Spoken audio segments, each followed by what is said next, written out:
Las opiniones expresadas por los invitados son de su exclusiva responsabilidad y no representan necesariamente la postura del podcast Cuestión de Perspectiva. Dans cet épisode, avec Georgia, doctorante et tessinoise en sciences de l'éducation, nous parlons de la violence de genre.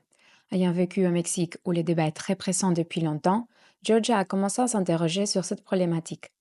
De retour en Suisse, elle commence une recherche dans les contextes universitaires. Nous abordons cette découverte, la normalisation du harcèlement, les rôles du patriarcat dans la société suisse et les efforts des étudiants et étudiantes pour briser le silence. Qu'est-ce qui se passe avec la violence de genre ici? Bienvenue à Question de Perspectiva, avec Mika Lopez et Sophie Boril. Abonne-toi pour ne pas manquer les prochains épisodes.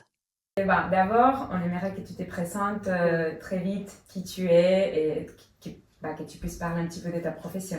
Oui, alors moi je suis Georgia Armani, je suis doctorante en dernière année à l'Université de Genève en sciences de l'éducation et je travaille, une partie de mon travail c'est ma recherche doctorale et une autre partie c'est à l'assistanat, donc je m'occupe avec ma chef de la formation des futurs enseignants-enseignantes du primaire et du secondaire aux questions de genre, donc genre et éducation.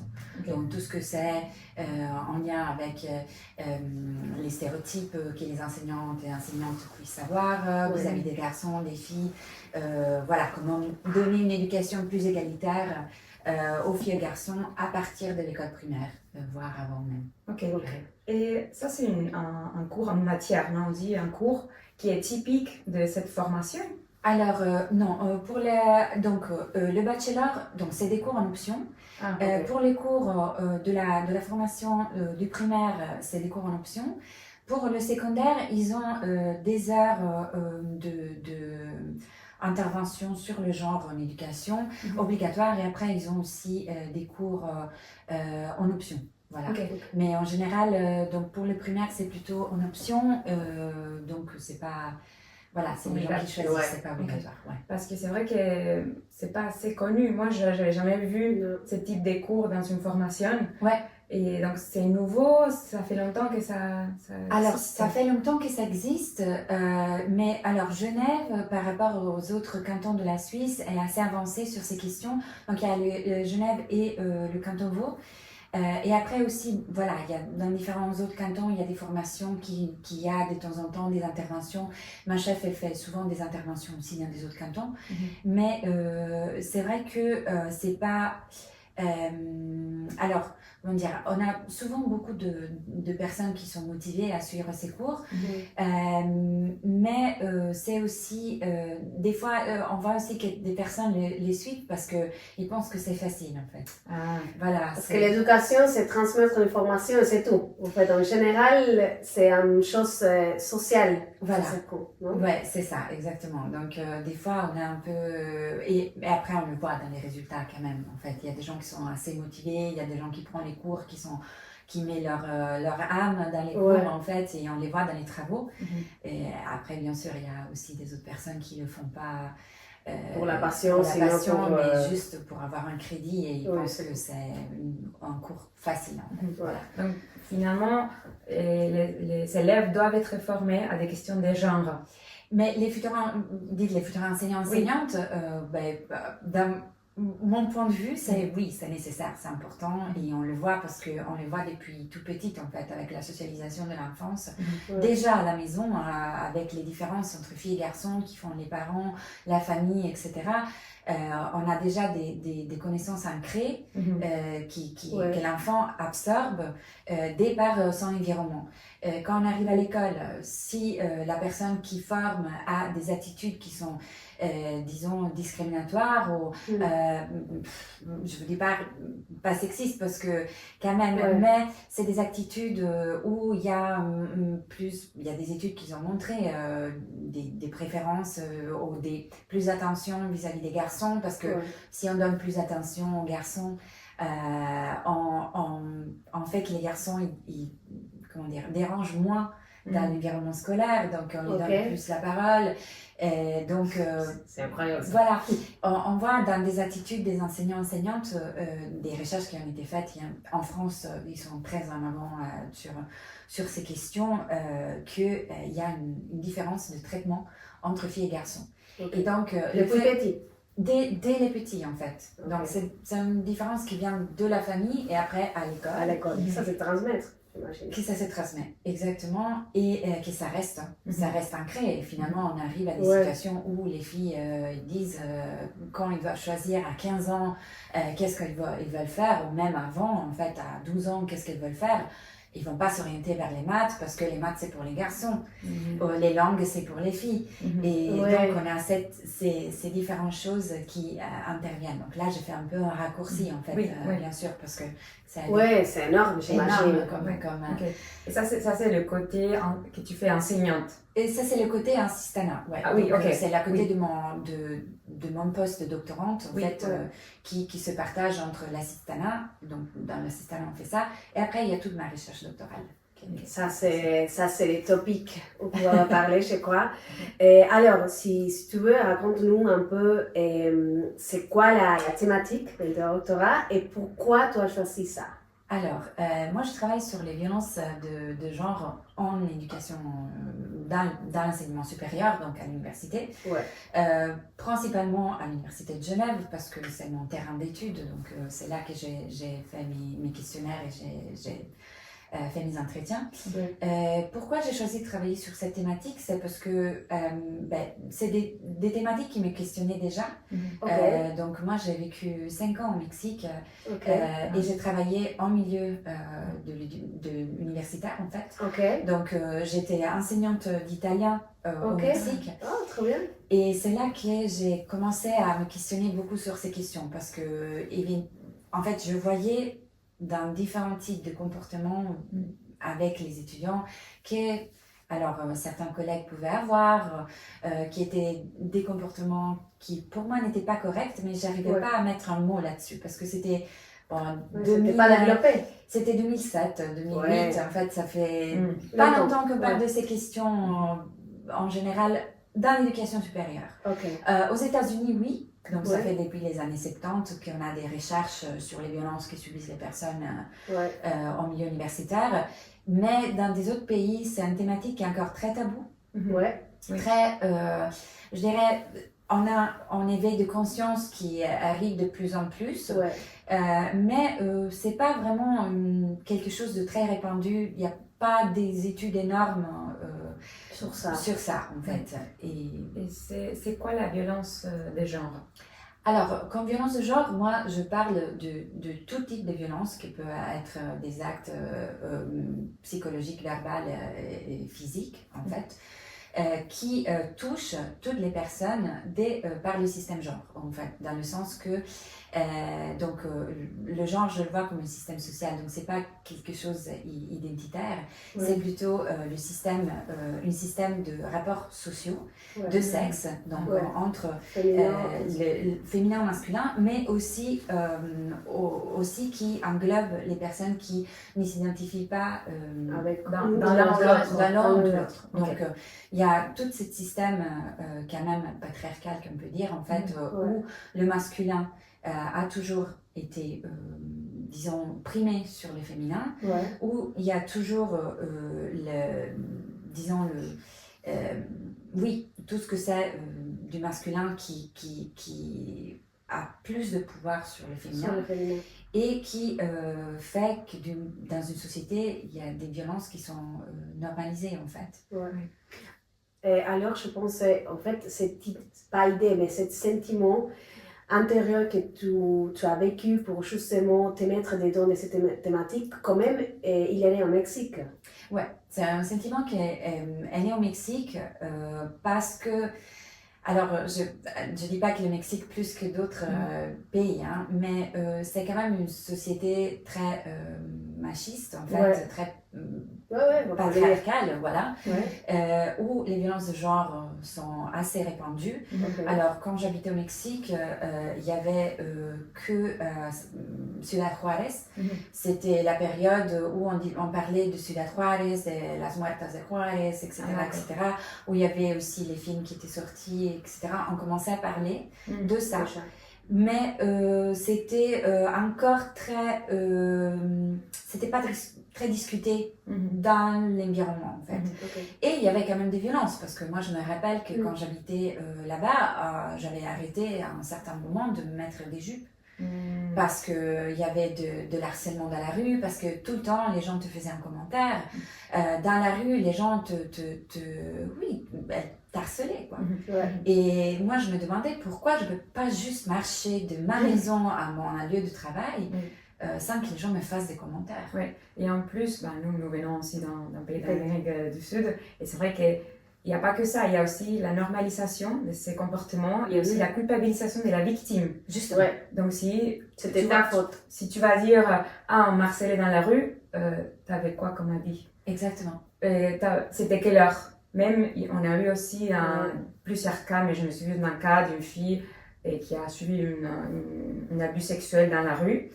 Mais dans la télé, les journalistes discutaient, c'était à quelle heure, pourquoi elle était là, pourquoi elle était seule, pourquoi elle est allée à la maison du garçon.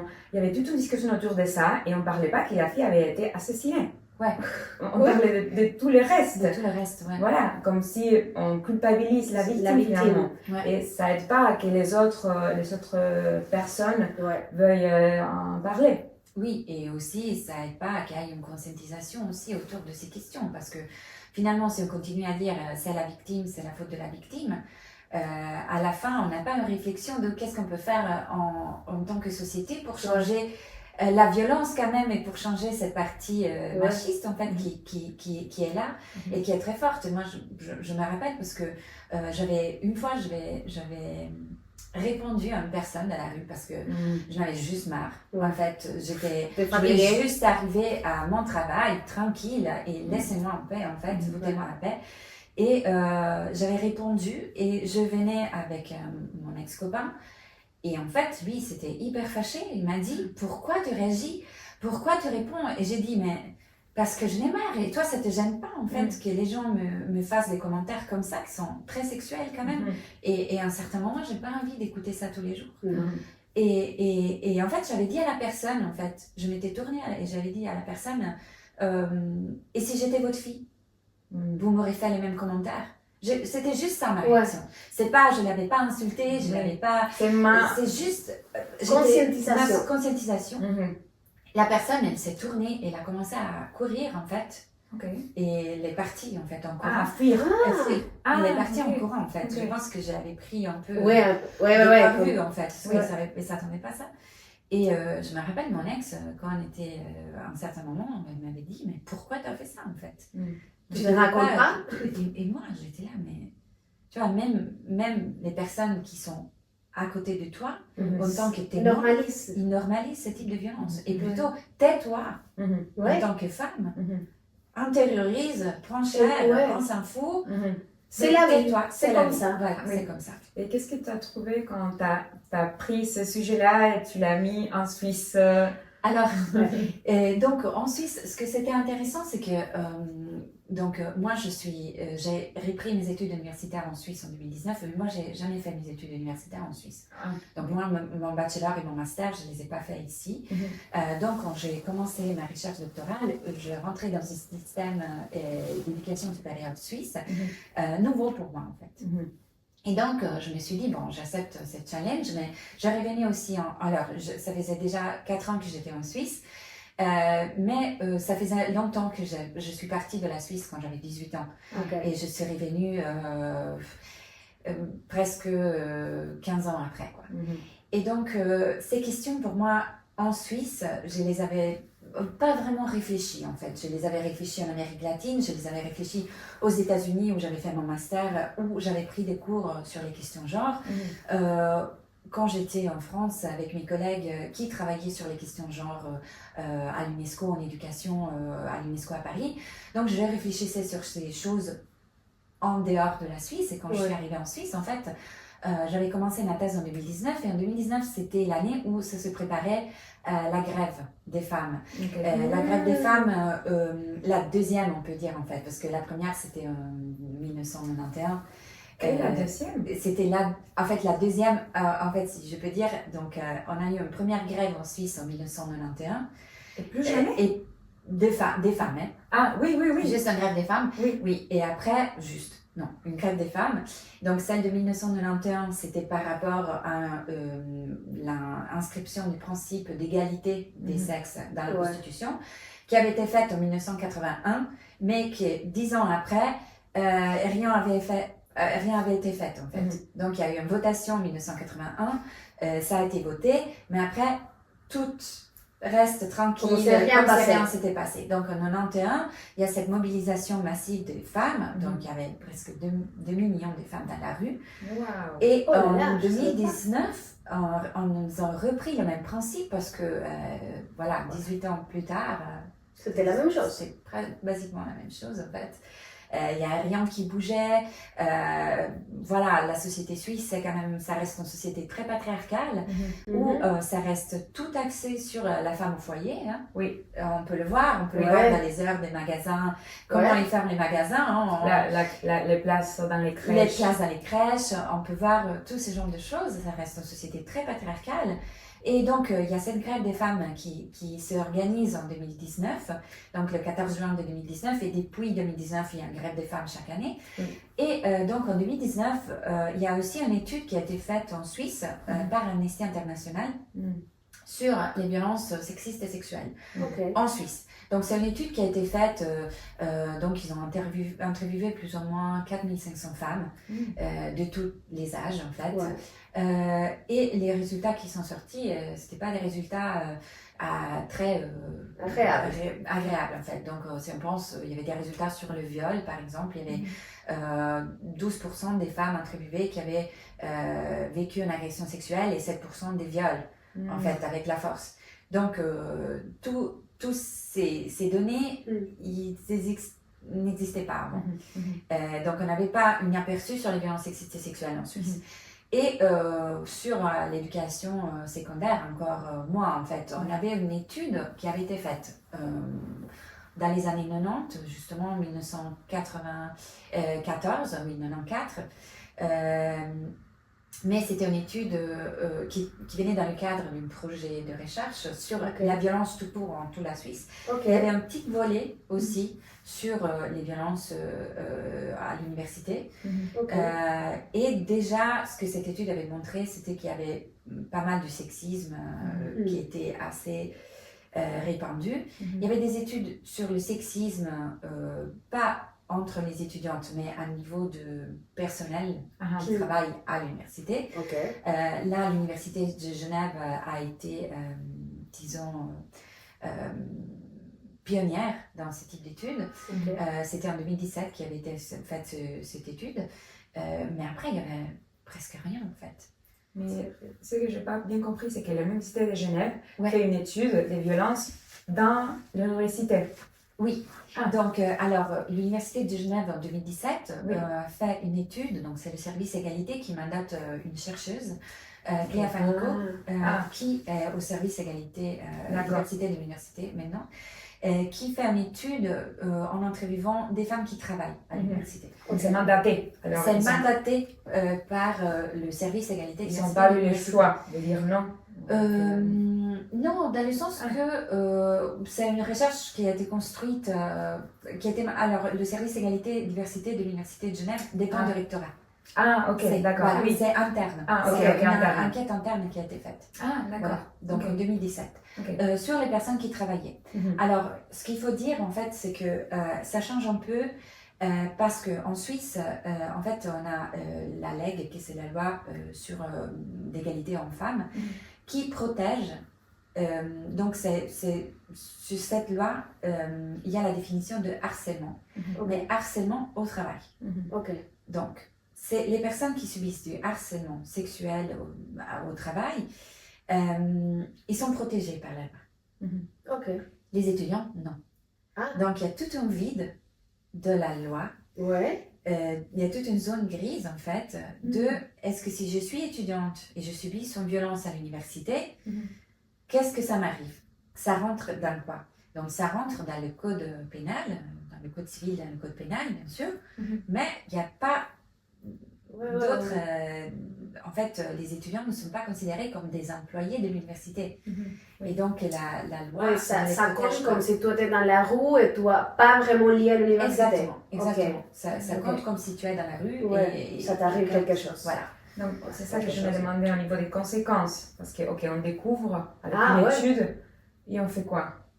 Alors, donc, dans l'étude de 2017, Oui. ça c'était pour les personnes qui travaillaient à l'université. Ok. Donc, à la suite de cette étude, il y a des campagnes qui ont été faites. Donc, il y a la campagne Uni qui a été lancée à l'Université de Genève, qui a été empruntée aussi de par autres universités, comme l'Université de Neuchâtel, l'université aussi en Belgique, je pense, l'Université libre de Bruxelles a emprunté aussi la campagne.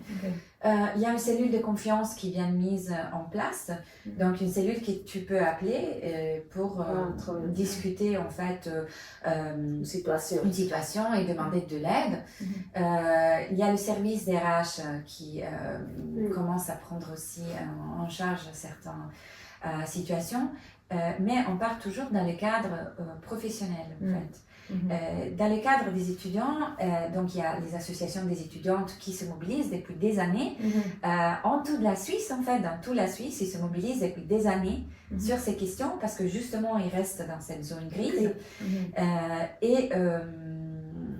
et qui se mobilisent et qui c'est eux-mêmes qui essayent de ramener, de faire quelque chose pour pousser à que ça aille plus loin, qu'il y ait des interventions de la part aussi du rectorat, etc.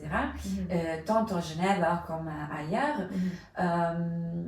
Mais c'est des associations. Donc moi, dans mes entretiens, quand je interviewais des gens qui travaillaient dans les associations étudiantes, me disaient, nous, on est juste une association. On est juste une association étudiante. On peut rien faire.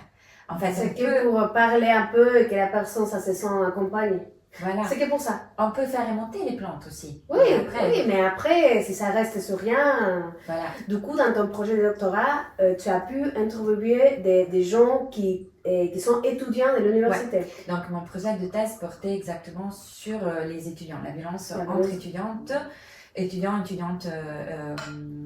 au sein de l'université. Et donc ça, c'était mon questionnaire. Après, dans les entretiens, j'ai aussi eu pas mal de cas qui m'ont parlé de violences faites par les profs sur les étudiants. Voilà. Parce qu'au début, c'était entrée étudiant. C'était un peu, disons, la porte d'entrée pour pouvoir lancer une étude comme ça, en fait. Parce que c'est ça aussi. Donc, quand j'avais demandé de faire mon étude à l'université, ils m'ont dit « Ok ». Mais on reste sur les étudiants. Après, j'avais choisi aussi entre étudiantes X, en fait, parce que j'avais, dans les différentes études que j'avais consultées, j'avais vu que c'était aussi une violence répandue. Donc, j'avais pris comme base pour mon étude, une étude qui avait été faite au Québec. Et dans l'étude qui avait été faite au Québec, qui visait toutes les personnes de l'université, donc personnes qui travaillaient, donc il y avait les profs, il y avait les administratifs, mais il y avait aussi les étudiants et étudiantes. Donc, ce qui s'avait ressorti, c'est que les personnes étudiantes, c'était celles qui avaient vécu plus de violences. Voilà. Et donc, c'est pour ça que j'ai axé mon étude sur les violences entre étudiantes. Entre étudiants, Voilà. Parfait. Mais ça, c'était pour que ça soit accepté, le sujet. Alors, c'était un peu la stratégie aussi, disons. D'accord. Parce que c'est clair que si on arrive devant l'université, on dit bon, je vais faire ma thèse de doctorat sur les violences.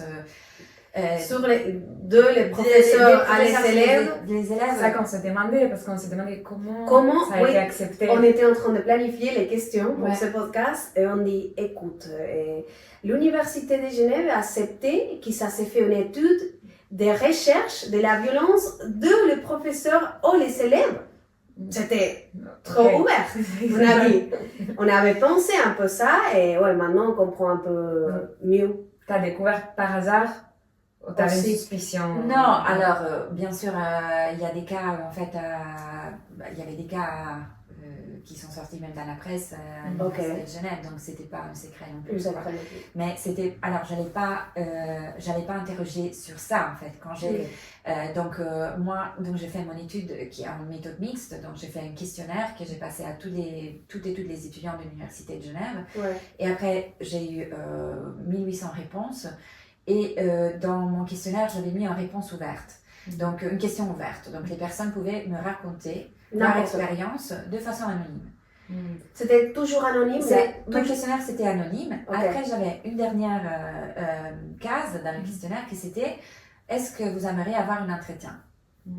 Si oui, laissez-moi votre contact et je vous contacte. Donc, des personnes m'ont laissé leur numéro. il y a eu des personnes qui... Oui, alors j'ai eu 75 personnes Ah là là.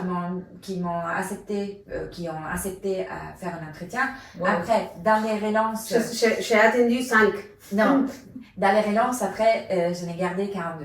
Ok. Donc finalement, Non, mais c'est quand même. 42 entretiens. 42. Ouais. 42 personnes qui ont eu le courage de parler.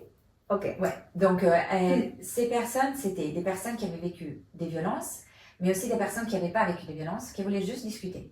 Ok. Donc, Ok. moi, j'avais 3 catégories dans mon questionnaire, dans mes entretiens. Donc, c'est les personnes qui ont développé un récit, Ok. donc dans la partie que je vous disais, dans la question ouverte, qui ont écrit Ouais. une situation de violence et qui ont accepté de vivre et participer à un entretien.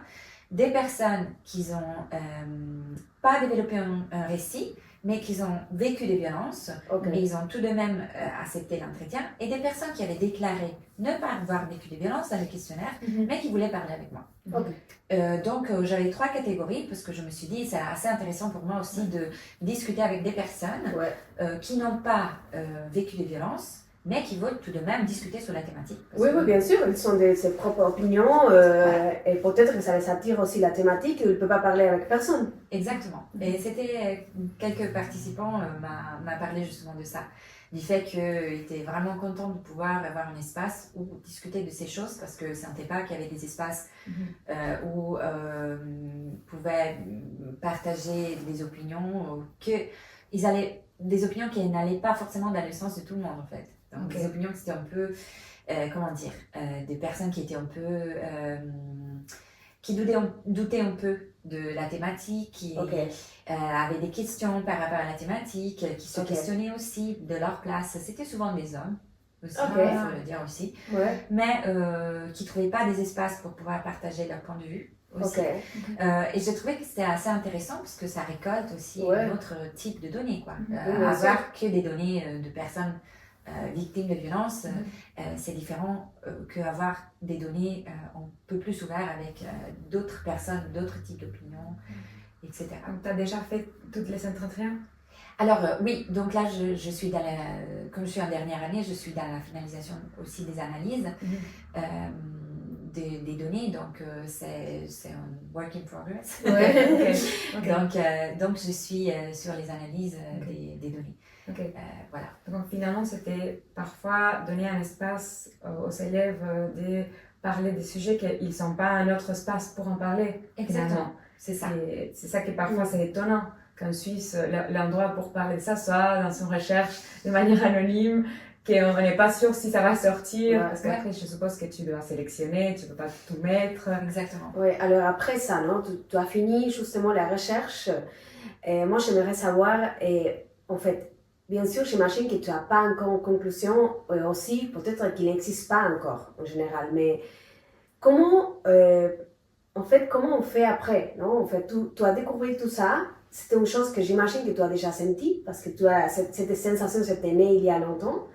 Et comment on fait justement pour créer cette situation pour vraiment aider à les personnes qui ont vécu ça? Ouais, alors moi, ce que j'aime bien, ce que j'ai bien aimé dans ma recherche, en fait, c'est que j'avais, dans les entretiens, par exemple, je demandais avant, je vais juste retourner sur les profs, parce que je n'avais pas répondu à la question sur comment tu savais des profs, en fait. Ah, C'est oui. quelque chose qui s'est sorti. Alors, moi, j'ai demandé, j'avais une question dans mon entretien, c'était comment c'est l'ambiance comment tu vois l'ambiance à l'université, comment tu vis l'ambiance à l'université, dans les cours, dans les temps libres, dans les engagements, dans les associations associatives, etc. Donc ça, c'était une question assez ouverte. Et là, en fait, j'ai pas mal de personnes qui m'ont parlé de ce qu'ils ont vécu en classe vis-à-vis des situations dont ils ont été témoins, des situations dans certains cours. Ce que j'ai pu voir aussi, c'était que dans certaines matières, en fait, dans certaines facultés, il y avait plus de propension à ce type de violence qu'à d'autres. C'est des résultats qui sont en concordance à ce que j'avais lu aussi dans la littérature. Donc, ce n'était pas des choses surprenantes. Mais il y a des facultés où les étudiants se sentent plus à l'aise à être eux et elles-mêmes que d'autres facultés, en fait. Et j'ai aussi des personnes que j'ai interviewées. C'était assez étonnant parce que j'avais ces deux personnes qui étaient en faculté des sciences, par exemple, et qui avaient vécu, c'était deux filles dans une classe. C'était juste deux filles dans une classe de garçons. Et en fait, ils avaient vécu beaucoup d'harcèlement. Donc, mais vraiment au niveau assez haut. Et ce que c'est arrivé, en fait, c'est que tous les deux filles, ils ont tenu un semestre et elles sont parties dans une autre faculté.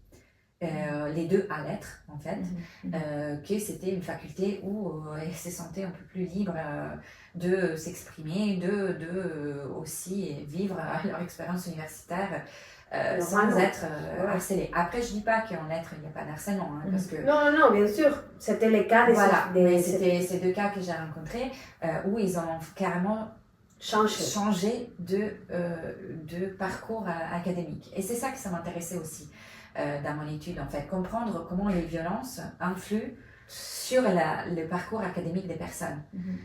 Parce que quand tu dois te cacher, tu dois cacher ton identité. Je fais mon étude aussi, pas seulement sur les femmes, mais quand je parle de violence de genre, je parle de violence aussi vis-à-vis des personnes LGBTQI+.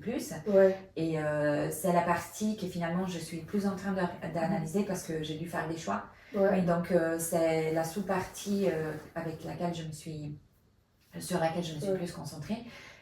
Où quand même, ce que ça ressort, c'est qu'il y a des ambiances où tu peux exprimer ton identité sexuelle et de genre plus que dans d'autres facultés, en fait. Voilà.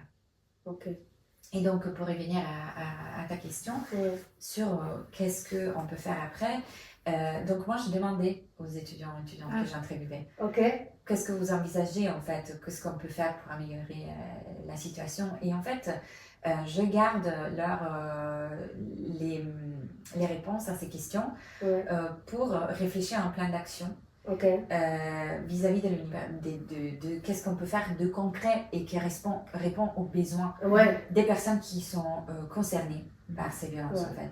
Parce que si on continue à faire des interventions... Alors, je ne dis pas qu'une campagne contre les violences sexistes et sexuelles ne sert pas. Je pense que tout sert pour... c'est important pour la sensibilisation. Mais, par exemple, dans mes entretiens, j'avais des commentaires sur la campagne qui avait été faite depuis 2017, donc Uni.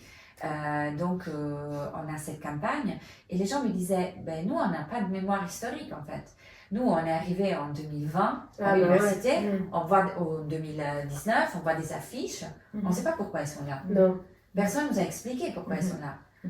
Et donc, on les voit, on lit les choses, ça nous interpelle, on se pose des questions, mais on ne sait pas pourquoi. En fait, je crois qu'on peut faire une publicité, une campagne justement pour arriver à la conscientisation du genre, mais c'est vrai que si après on n'a pas un plan d'action, c'est comme maintenant je peux sentir que peut-être je suis passée pour ces cas-là. Et après, quoi? Oui, exactement. En fait, je peux être consciente, ça aide, mais c'est les premiers cas. En fait, c'est les premiers pas. C'est pas après, si on fait rien, je serai consciente, mais je serai aussi avec ces situations de ma vie. Il faut vraiment qu'il y ait une intervention systémique vis-à-vis de ces questions. on passe par la conscientisation, on passe par la prise de conscience, qui c'est très importante. Mais il faut qu'il soit une prise de conscience, pas juste une intervention. Non, il faut que ça soit quelque chose dans la durée, en fait. Il faut que ça soit quelque chose qui c'est long terme et qui ça reste. Oui, une chose que j'avais à la tête, tu ne penses pas que c'est une chose aussi d'éducation à long terme? Parce que moi, j'imagine, oui, nous les élèves, on est plus jeunes, on n'a pas justement vécu tout des années, que c'était vraiment, il y a 100 ans, c'était pire, encore pire, j'imagine. Mais aussi, les gens qui travaillent à l'université, en fait, la société en général, il est habitué à ça, c'est normal. Et je crois qu'on doit rééduquer nous-mêmes, ou d'apprendre, je ne sais pas comment c'est dit, mais en fait, vraiment réfléchir, qu'est-ce qu'on sait déjà sur ça? C'est vrai, c'est pas vrai, c'est comme ça, c'est une chose qu'on a appris, mais c'est vraiment ça? En fait, tout ce style de questions personnelles, non? Presque philosophique. C'est presque philosophique. Moi, pendant que tu racontais du questionnaire, je me demandais, en fait, répondre à ces questions seul chez toi, ça implique que tu aies déjà conscience que ça c'était de l'harcèlement, que ça c'est de la violence. Déjà, pour répondre oui ou non, tu dois savoir que ce que tu as vécu, ça rentre dans l'harcèlement. Parce que si tu es avec quelqu'un, peut-être l'autre peut t'expliquer. Par exemple, un commentaire sur tes habits, ça peut être de l'harcèlement. Donc, c'est ça que je mets peut-être dans une culture où on en parle beaucoup de ces choses-là, on va être plus conscient. Mais dans une culture comme ceci, c'est ça que je voulais aussi savoir. Est-ce qu'on est conscient qu'on est victime? Alors, donc justement, moi dans mon questionnaire, les questions que j'avais développées, en fait, c'était des questions du type est-ce que quelqu'un t'a jamais invité de façon répétée à sortir avec lui ou elle, etc. Précis, donc c'était vraiment de la description des actes. Donc j'avais deux catégories, on a une catégorie de harcèlement, une catégorie de comportement sexuel non désiré, et avec une description de chaque item qui au moins faisait réfléchir sur est-ce que j'avais déjà entendu quelque chose du style ou pas. Après, j'avais une question sur les blagues. Et c'était ma première question. Est-ce que vous avez déjà entendu des histoires ou des blagues sexuelles, oui ou non? Et en fait, cette question, c'était très polémisée.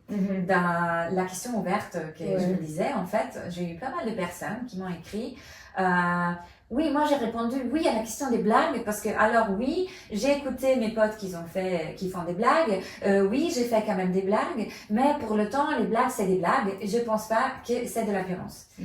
Alors, donc j'ai repris ça avec les personnes dans l'entretien, les personnes qui m'avaient dit qu'ils n'avaient pas vécu des violences. Donc j'ai sorti des vignettes avec des blagues sexuelles pour voir comment ils réagissaient en fait et qu'est-ce qu'ils allaient me dire sur cette histoire des blagues. Et effectivement, je vois que les blagues, c'est une question qui reste toujours assez délicate parce qu'après les gens ils viennent avec ces discours de on peut plus rien dire, on peut pas, c'était juste une blague. Oui, le problème c'est que oui, c'est une blague pour toi, mais tu sais pas la personne qui tu as devant toi. Qu'est-ce que ça évoque cette blague? Parce que je peux faire une blague à quelqu'un, mais je sais pas le vécu de cette personne, je sais pas si cette personne, cette blague finalement, la reçoit comme violence parce que ça l'évoque aussi des choses de sa vie propre à elle. Et donc, il faut arrêter de continuer avec cette histoire de c'est juste une blague. Non, c'est de la violence. Une blague, c'est une violence. Et ça, c'est quelque chose aussi qu'on dit, par exemple, dans la formation du futur enseignant-enseignante et qu'on écoute. On a écouté l'année dernière en intervenant Arnaud Alessandrin, super, qui travaille sur les questions de la transidentité dans les écoles, qui disent, en fait, en tant qu'enseignant-enseignante, il ne faut pas s'en passer. Si on entend des insultes dans les couloirs, il faut arrêter tout de suite ces insultes. Parce qu'il ne faut pas que ces insultes soient normalisées. En fait. Parce que quand on grandit, justement, tu disais, est-ce que c'est une question d'éducation? Oui, bien sûr, c'est une question d'éducation. Et c'est pour ça que c'est très important de commencer vraiment à discuter de ces questions dès l'école primaire, à la maison, dès l'école primaire. En fait, il faut vraiment que les enfants prennent conscience de ça. Parce qu'à l'université, ils sont déjà grands, c'est normal, c'est plus difficile. C'est plus compliqué en fait. Ils arrivent déjà avec un bagage d'apprentissage Et voilà, des Ouais. fois c'est plus difficile Ouais. de déconstruire. Alors après, c'est pas impossible. Non, non, bien sûr. Oui. Nous-mêmes. Oui. En fait, nous, on parle beaucoup justement de ce mot de déconstruire notre vie entière. Ouais. Parce que c'est vrai qu'en Latine-Amérique, je parle de l'Argentine, on parle beaucoup de cette situation, on parle vraiment beaucoup. Et ça, c'était une question que j'avais dans la tête, c'est que justement, tu es suisse, tu as vécu beaucoup de temps en Amérique latine, surtout au Mexique, et maintenant tu es ici. Non? Comment est-ce que, si je peux te demander, cet style de différence de comment les sociétés y vivent cette situation? Alors, il faut dire qu'en Amérique latine, la conscientisation est très haute. En fait, je vois que les groupes féministes, ça fait des années qu'ils poussent pour ça. Vraiment, je vois juste aussi pour la question de l'avortement, Ouais. etc. Ce que vous avez fait en Argentine. Je vois aussi au Mexique, le 8 mars, contre les féminicides, la mobilisation dans la rue, les femmes qui n'ont pas peur de sortir dans la rue, en fait. Alors, ici en Suisse, la situation n'est pas, si j'ose dire, si complexe, parce qu'en Amérique latine aussi, on a toutes des violences qui viennent aussi du passé colonial, qui s'imbriquent avec la violence de genre, qui reste vraiment... Ça se mélange. Tout ça se mêle et c'est très, très, très intéressant la façon. Il y a Rita Segato, qui est une anthropologue argentine, brésilienne, qui travaille sur ces questions, qui elle parle de différents types de patriarcat. De haute intensité, de basse intensité. Et elle parle justement en disant que le met en relation à l'Amérique latine, en disant que en Amérique latine, avec la conquête, il y a eu on avait une société où il y avait les femmes et les hommes qui cohabitaient, qui coexistaient. Et après, avec la conquête, en fait, c'est là où ça a changé les niveaux. Et au sein des familles, en fait, ce que ça a changé les niveaux, c'est la violence que les hommes vivaient en dehors de la famille. En fait, les hommes indigènes, etc., ils vivaient cette violence dès par la conquête, dès par les conquistadores. Et ils transposaient cette violence à la famille. Donc, s'il y avait un équilibre, disons, où il y avait des violences, mais pas autant au sein de la famille, entre les hommes et les femmes, avec la conquête, ça changeait vraiment les relations au sein des foyers, au sein des... Et elle parle de patriarcat d'haute intensité et basse intensité. Elle a recherché beaucoup aussi sur les muertas de Juárez, les féminicides. Elle parle beaucoup aussi sur ces questions. Et je pense qu'en Amérique latine, il y a beaucoup de recherches qui ont été faites sur ces questions. Le problème, en fait, pour moi, c'est qu'il y a, et ce que je dis dans la recherche, pour moi, c'est très problématique, il y a une méconnaissance des recherches qui se font dans les autres pays.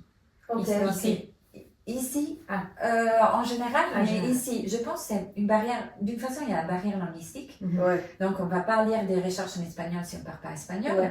Donc, il y a des chercheuses, par exemple, françaises, qui ont fait le pont et la traduction et qui travaillent dans les deux côtés. Donc, c'est super intéressant parce que c'est comme ça qu'on peut arriver à discuter de certaines théories aussi féministes, etc., surtout les théories féministes et coloniales, etc., qu'on peut les avoir ici en Suisse aussi dans la discussion.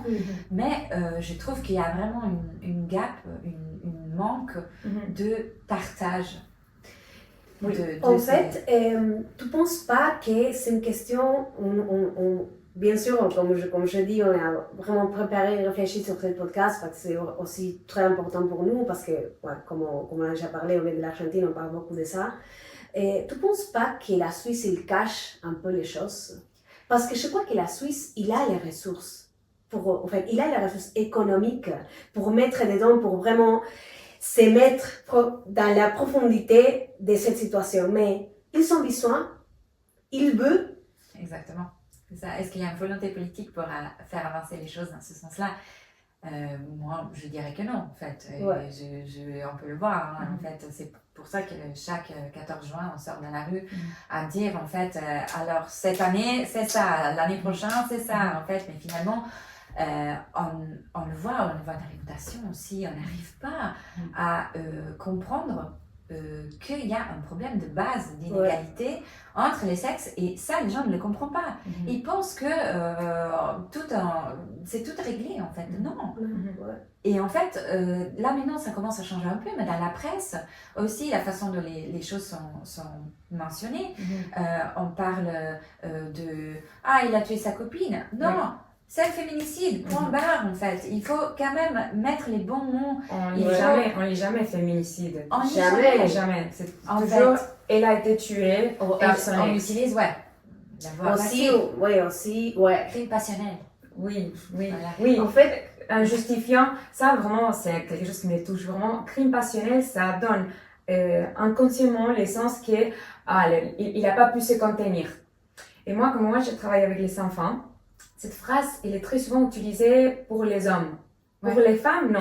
Ah non, comment tu vas taper à ton copain? Mais pour les garçons, bon, il n'a pas pu se contenir. Comme si ça pouvait justifier, mais surtout pour les hommes. Et moi, je deviens folle parce qu'on dit ça aux enfants. Bon, là, je dis, mais non, c'est pas que les hommes ne peuvent pas se contenir et les filles. Ils doivent. Voilà. Bien sûr. Et c'est incroyable. Moi, c'est ça aussi dans les violences sexuelles, en fait, dans la pulsion des hommes, les hommes, ils ne peuvent pas se retenir, ils ne peuvent pas retenir leur pulsion sexuelle, alors on viol. Oui.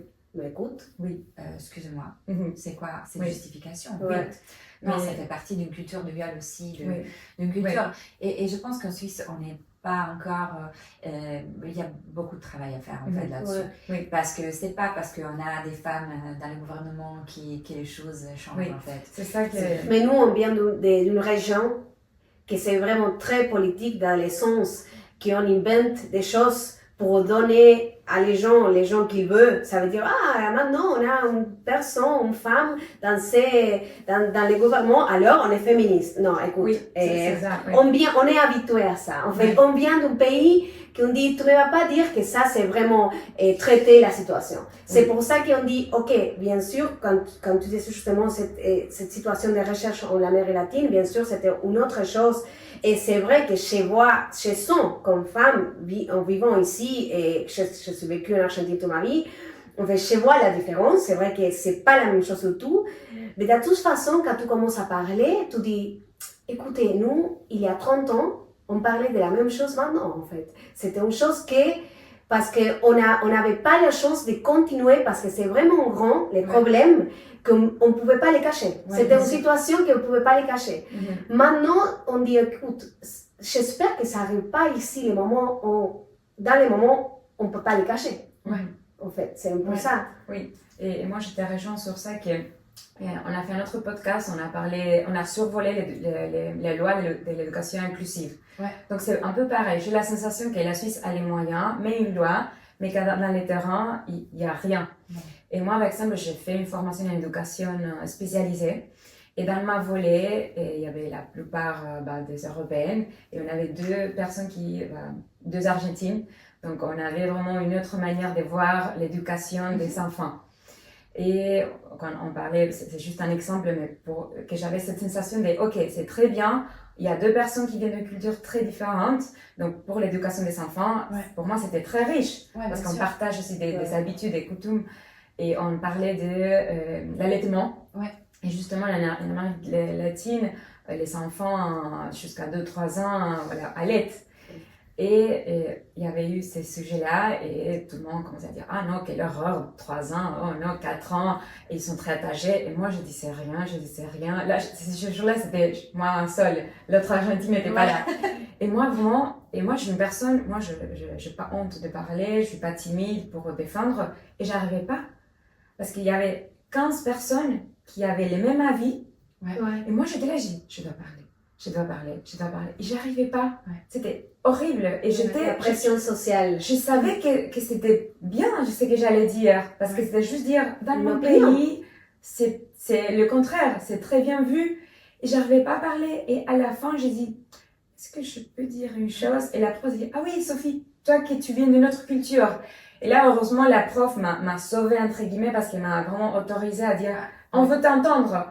Mais c'était tellement difficile et surtout, je me dis, ok, moi je suis une personne qui ose parler, j'imagine même pas peur d'être Une personne qui est timide. Qui est timide, Oui, mais c'est finalement ça, comme tout le monde venait de la même culture, par exemple pour l'allaitement, moi j'étais là, je dis, ok, je n'arrive pas. Et moi je dois avouer que pour d'autres sujets, j'ai préféré pas parler. Bien sûr. Alors ça me donne l'idée justement que en fait, tout ça commence pour justement les choses que tu es en train de faire, de parler. En fait, que les gens ils peuvent parler, parce que moi je m'imagine, en fait, vraiment j'imagine, j'ai travaillé avec une entreprise vraiment suisse quand je suis arrivée ici, et je dis, c'est pas si je peux sentir que je peux dire à ma meilleure amie suisse que j'ai vécu ça dans le travail. Ouais. Je sentirai qu'il me juge, je sentirai que je peux être moi-même, parce que la société, il n'a pas vraiment encore développé cet style d'éducation. Oui, bien sûr. Alors, c'est dit, et nous, je crois qu'en Argentine, on a déjà commencé à dire, écoute, j'ai vécu ça, et là, et tu arrives à rencontrer des personnes qui ne vont pas te juger, qui vont t'écouter, ou dire, écoute, tu dois aller parler avec quelqu'un professionnel. Ils te donnent cet style de dire, écoute, allez-y à parler. C'est justement une chose qu'on parlait au sujet sur les psychologues, en fait. Et les psychologues, et on dit, ici en Suisse, tu dis que tu vas au psychologue et tu es fou. Nous, en Argentine, on a 3 psychologues par tête, en fait. Mais je crois que c'est un peu excessif, je ne les prends pas comme un exemple, mais c'est justement cet extrême qu'on voit dans les sociétés. C'est le dire et pas dire, en fait. C'est qu'est-ce que tu partages pas, en fait. Et c'est clair que, comme vous dites, de parler, de trouver le courage de parler, de trouver... c'est pas évident, hein. Surtout quand tu habites dans une société où tu n'encourages pas, justement, c'est pas encouragé cette prise de parole, quoi. Et c'est pour ça que je pense, en fait, ce que j'ai bien aimé, en fait, et si je retourne un peu là-dessus, c'est les étudiantes en Suisse, j'aime bien le dire parce que à eux, on leur doit beaucoup. Donc les étudiants suisses, ils ont un mouvement assez important de dénonciation contre les violences sexistes et sexuelles. Et ils se sont mobilisés dans différents endroits, par exemple à la PFL. Ils ont fait par les réseaux, ils ont utilisé les réseaux sociaux pour dénoncer le racisme et le sexisme à l'EPFL.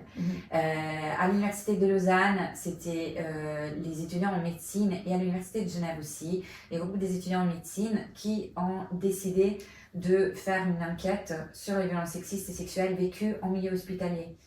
Et donc de là, on a des données aussi sur ça, en fait. Et c'est toujours l'initiative des étudiants et étudiantes, en fait. Et c'est pour ça que je me dis, en fait, parce qu'eux sont plus conscientes de ce qu'ils ont, de ce qu'ils vivent et qu'est-ce qui manque pour pouvoir les aider à avoir un parcours universitaire qui soit correct, en fait, dans lequel je peux juste aller à l'université à étudier ce que ça m'intéresse d'étudier, en étant moi-même, sans devoir me préoccuper parce que je vis de l'harcèlement de la part de ce prof ou de la part de ses camarades parce que je suis la seule fille dans la classe, en fait. Le fait qu'on ne peut pas on peut pas s'épanouir parce qu'on est en étant juste nous-mêmes, ça c'est quelque chose de très préoccupant pour moi et je trouve que les démarches que les étudiants ils ont fait, elles ont fait, sont vraiment admirables dans ce sens-là, en fait. Et c'est pour ça que moi, quand tu me demandais sur les solutions que tu envisages, qu'est-ce qu'on peut penser, qu'est-ce qu'on peut réfléchir, j'aime bien utiliser ce que les étudiants et étudiantes proposent, en fait. Les écouter. Et les écouter, en fait. Donc, en disant, dans mes entretiens, ça, c'est ce que c'est ressorti, en fait. Ça, c'est que je peux vous partager, en fait. Ça, ce que je peux dire pour avoir analysé différents articles, différentes situations dans différents pays, etc., dans le cadre de ma revue de la littérature, pour avoir écouté différentes conférences, ça, ce que ça peut marcher, mais ça, c'est les étudiants, ils ont besoin de ça, et on peut faire aussi ça pour les étudier, pour les aider, en fait. Mais en partant toujours du mot des étudiants et étudiantes, en fait. Pour moi, c'est ça que c'est très important. Je crois que aussi l'université, c'est une vitrine de la société. Bien sûr. C'est un microcosme. En fait, c'est juste une transposition de ce qui se passe ailleurs, en fait. Parce que ça passe dans le travail, ça passe dans la vie, dans la roue. Et en fait, ça m'est arrivé dans mon cours, je pense que c'est un peu la Suisse, entre guillemets. on m'a accepté, on m'a dit oui. Et en plus, je me souviens qu'une des conditions pour être accepté au master, c'était qu'il fallait remplir un quota des élèves d'autres pays. C'était écrit très joli. Mais c'était écrit C'est ce que tu as ressenti. Et moi, j'étais, on va me prendre. Je suis argentine. J'ai dit, on va me prendre. J'ai été acceptée, merci. Mais en fait, finalement, à aucun moment, je pouvais apporter quelque chose de ma culture, de mon pays, de ma formation de base. En fait, j'avais la sensation d'avoir été prise pour dire, on a des élèves qui sont pas européennes, mais finalement, à aucun moment, je pouvais apporter ce que j'avais appris. Ouais. Tu viens ici, mais tu apprends qu'est-ce que nous te donnons. Oui, notre manière à nous. Et finalement, parfois, je parlais, je disais, ah, c'est trop bien ce que j'ai dit, mais ça partait, on continue avec d'autres sujets. Ouais. Je dis, bon, après, à la fin, je ne parlais plus parce que finalement, j'ai découvert comment on m'avait pris pour dire, ok, oui, c'est comme 2 femmes, 3 filles. Comme les campagnes publicitaires, que tu as l'homme, le jeune, le vieux, et c'est bon. Oui. J'avais la sensation que c'était ça, juste pour la quota, les statistiques. Ah, c'est bien, il y a des élèves d'autres pays, c'est bon. Mais après, j'ai rien apporté. Au moins, j'ai eu cette sensation. Je ne sais pas si mes collègues ont appris quelque chose de mon expérience, mais moi, je n'avais pas la sensation d'apporter vraiment quelque chose. Ouais. Non, je trouve que... Après, ça aussi, nous, on le voit dans les cours aussi. Moi, je trouve que l'expérience du terrain des étudiants, par exemple, dans les cours sur les genres, etc., nous, on n'est pas à l'école primaire. Nous, on n'est pas sur le terrain. Ma prof et moi, on demande justement aux étudiants et étudiantes de partager leur expérience avec nous, parce que nous, on n'est pas enseignants de primaire, donc on n'est pas avec eux dans les classes. Et donc, on parle de leur expérience à eux en tant qu'enseignants-enseignantes pour développer les cours, etc. Et ça, je trouve que c'est important aussi. Et donc, dans le cadre de ma thèse, j'ai pris un peu cette approche aussi, un peu de bottom-up en fait, parce qu'on continue à proposer des solutions. L'université continue à proposer des solutions, mais des solutions qui ne touchent pas les personnes qui sont concernées. Et c'est ça le problème en fait. Donc, moi, j'ai en fait pas mal de personnes qui m'ont dit, pas mal de participants et participantes qui m'ont dit, oui, merci, mais l'université, à nous, on ne nous a rien demandé, en fait. Par exemple, je parlais avec une personne trans qui disait sur les questions des toilettes, en fait, elle disait, ça serait 600 pour mettre des toilettes. Oui, non, j'aurais, en fait. Oui. Et c'est une des démarches très faisables, en fait. Mais non, encore là, on a des soucis, en fait. Et c'est ça, en fait. Personne va vraiment regarder les besoins. Et je pense qu'ils ont commencé à faire maintenant avec, j'ai vu passer des questionnaires sur les questions de handicap, qu'est-ce qu'on a besoin pour avoir une université accessible, etc. Pourquoi pas le faire aussi vis-à-vis des autres groupes, en fait.